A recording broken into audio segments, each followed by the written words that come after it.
बिस्मिल्लाहिर्रहमानिर्रहीम। नाज़रीन इकराम अस्सलामु अलैकुम। एक नए वीलॉग के साथ जुनैद अंसारी आपकी खिदमत में हाजिर है। सबसे पहले एक ब्रेकिंग न्यूज़ आपको देनी है कि बरतानवी जरीदे दी गार्डियन ने अपनी हालिया एक स्टोरी के अंदर ये फ़ाइल किया है कि हिंदुस्तानी खुफिया दहशतगर्द एजेंसी रॉ रिसर्च एंड एनालिसिस विंग जो है, इसने पाकिस्तान और आज़ाद कश्मीर में 20 के करीब अफराद की टारगेट किलिंग की है, ये एज्यूम करके कि ये हिंदुस्तान के मफादात के ख़िलाफ़ कोई काम करते रहे हैं, ये दहशतगर्दी की किसी कार्रवाई में मुलव्वस रहे हैं। और जब हिंदुस्तानी वज़ीर दिफ़ा मिस्टर राजनाथ से पूछा गया एक टेलीविज़न प्रोग्राम पे उनका मौक़िफ़, तो उन्होंने कहा जी बिल्कुल हमारे वज़ीर आज़म प्रीमियर मिस्टर मोदी की यही पॉलिसी है कि पाकिस्तान की सरज़मीन से जिस भी फ़र्द से, जिस भी पाकिस्तानी से, कश्मीरी से हमें ये ख़तरा महसूस होगा कि वो हिंदुस्तान के ख़िलाफ़ दहशतगर्दी कर सकता है, कोई नुकसान पहुंचा सकता है, तो प्री एम्प्ट हम उसके ऊपर जाके अटैक करेंगे और उसे हम असैसिनेट कर देंगे। गोया रॉ एक स्टेट एजेंसी, हिंदुस्तान की स्टेट एजेंसी जो है research and analysis wing, mister Rajnath खुद अपने मुंह से तस्लीम कर रहे हैं कि ये एक टेररिस्ट बॉडी है, ये एक दहशतगर्द तंजीम है। इस पे आज हमने रेडियो पाकिस्तान पे weekly podcast radio forum with Junaid Ansari and Raja Habibullah Khan में प्रोग्राम किया, जिसमें नायब अमीर जमात इस्लामी जनाब लियाकत बलोच साहब ने गुफ्तगू की। इसमें हमारे साथ हमें ज्वाइन किया ब्रसल्स बेल्जियम से अली रज़ा सैयद, चेयरमैन कश्मीर कौंसल, उन्होंने इस पे गुफ्तगू की। और मुर्तज़ा दुरानी साहब जो हैं मारूफ तजियाकार एनालिस्ट, उन्होंने बात की। तो इन तमाम साहिबान का ये कहना था कि हिंदुस्तान प्याज के छिलकों की तरह कवर अंडर कवर आखिरकार अनकवर हो रहा है और दुनिया को पता चलता जा रहा है कि ये एक दहशतगर्द सोच का हामिल मुल्क है। तमाम लोग ऐसे नहीं, इस वक्त जो वहाँ पर RSS आइडियोलॉजी, राष्ट्रीय सेवक संघ आइडियोलॉजी की बीजेपी की सरकार है, ये बुनियादी तौर पर फाशिस्ट सरकार है जो कि नाज़ी हिटलर की इसे कह सकते हैं कि कॉपी है।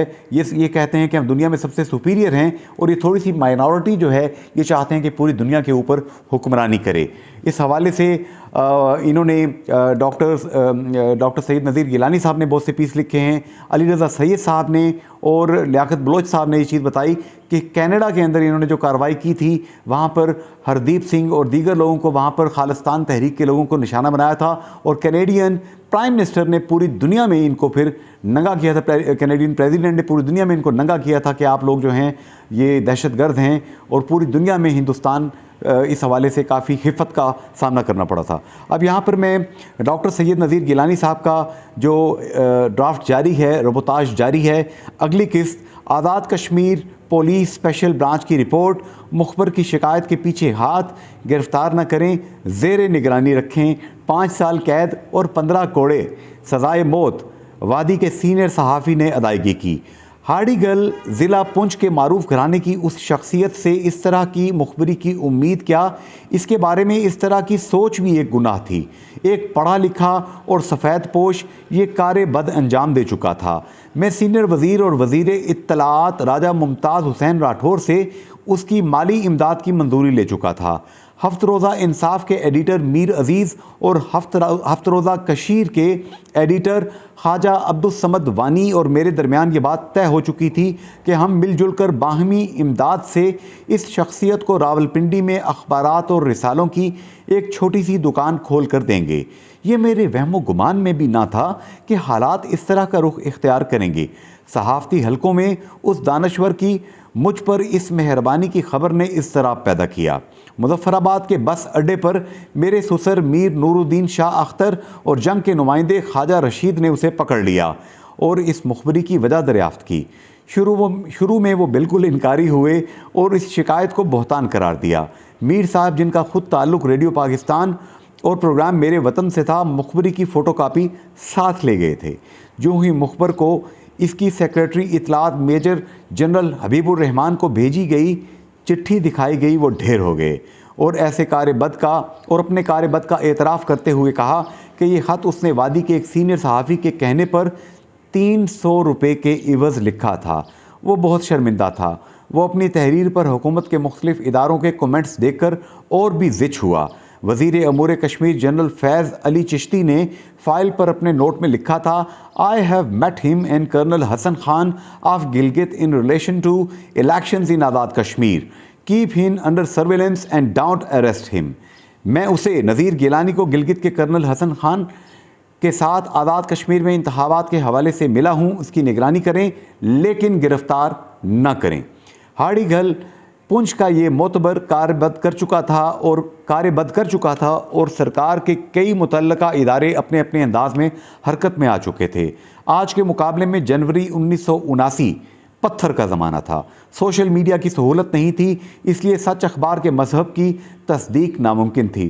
مجھے خود علم نہیں تھا کہ سچ اخبار کا اجرا 1940 میں میرپور سے دو دوستوں، ایک ہندو اور ایک مسلمان نے کیا تھا۔ یہ قوائف تو میری حمایت میں جاتے تھے اور مخبر کی کم علمی اور کم ظرفی کو ثابت کرتے تھے۔ سچ اخبار تو ہمارا تاریخی ورثہ تھا۔ ماسٹر روشن لال گپتا اور راجہ محمد اکبر خان ہمارے انسانی رشتوں کی ایک لازوال مثال تھے۔ علم اور اطلاعات کی ناکافی کی وجہ سے میں اس بڑے ریفرنس کا فائدہ نہ اٹھا سکا۔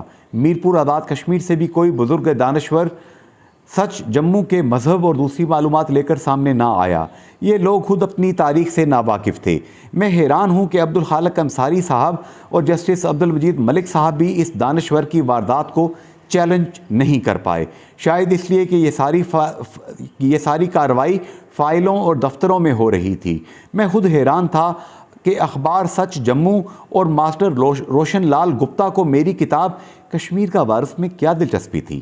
28 جولائی 1979 کو حکومت پنجاب نے ٹاپ سیکرٹ پرائیورٹی ہدایت کے تحت پولیس کو میرے خلاف مارشل لا ضابطہ 13, 53 اور 54 کے تحت مقدمات درج کرنے کی ہدایت دی۔ ضابطہ 13 کے تحت سزا 5 سال قید اور 15 کوڑے، ضابطہ 53 اور 54 کے تحت سزائے موت تھی۔ پولیس تھانہ نیو ٹاؤن راولپنڈی نے ہوم ڈپارٹمنٹ کی ہدایت کے مطابق 15 اگست 1979 شام 5 بجے میرے خلاف FIR درج کی اور میری گرفتاری کے لیے 16 اگست 1979 صبح 8 بجے گھر پر چھاپا مارا۔ اخبارات بالخصوص ڈیلی تعمیر راولپنڈی نے پولیس کارروائی کی تفصیل 23 ستمبر 1979 کے شمارے میں شائع کی۔ کل تک گریڈ 18 کا سینئر درجہ اول senior class 1 gazetted officer 17 March 1980 کو مارشل لا ضابطہ 13 اور CRPC کی سیکشن 87 کے تحت اشتہاری قرار دے دیا گیا اور 16 اپریل 1980 سے پہلے 30 دن میں خود کو سرنڈر کرنے کے لیے کہا گیا۔ اس کارروائی کے پیچھے ایک دانشور، ایک صحافی اور مبلغ 300 روپے کی ادائیگی تھی۔ پنجاب کی حدود میں رہنا ناممکن ہو گیا۔ میری کتاب کشمیر کا وارث میں ایک سیدھا اور جائز سوال پوچھا گیا تھا کہ کشمیر کا وارث کشمیری، نوکرشاہی، سرکاری سیاستدان، پاکستان اور ہندوستان میں سے کون ہے؟ اور ٹائٹل پر میں نے اپنی رائے ظاہر کی تھی کہ میں ادھر چلا جاؤں گا جدھر مجھے دلائل لے چلیں۔ یہی کشمیر کیس بھی ہے۔ کنٹینیوڈ جاری ہے۔ ڈاکٹر سید نذیر گیلانی، بانی صدر Jammu Kashmir council for human rights, London, برطانیہ۔ یہ کہانی ان دکھوں کا اظہار کر رہی ہے، ان دردوں کا اظہار کر رہی ہے جس سے ہر اہل دل کشمیری ڈاکٹر سید نذیر گیلانی صاحب کی طرح گزر رہا ہے اور شاید ریاست جموں کشمیر کی آزادی تک گزرتا رہے گا۔ میرے کشمیر ذرا جاگ کے کچھ جاہ طلب، غیر کو تیرے مقدر کا خدا کہتے ہیں۔ شاعر کشمیر پروفیسر نذیر انجم کے ان اشعار کے ساتھ اجازت چاہتا ہوں۔ فی امان اللہ، اللہ حافظ اینڈ گڈ بائے۔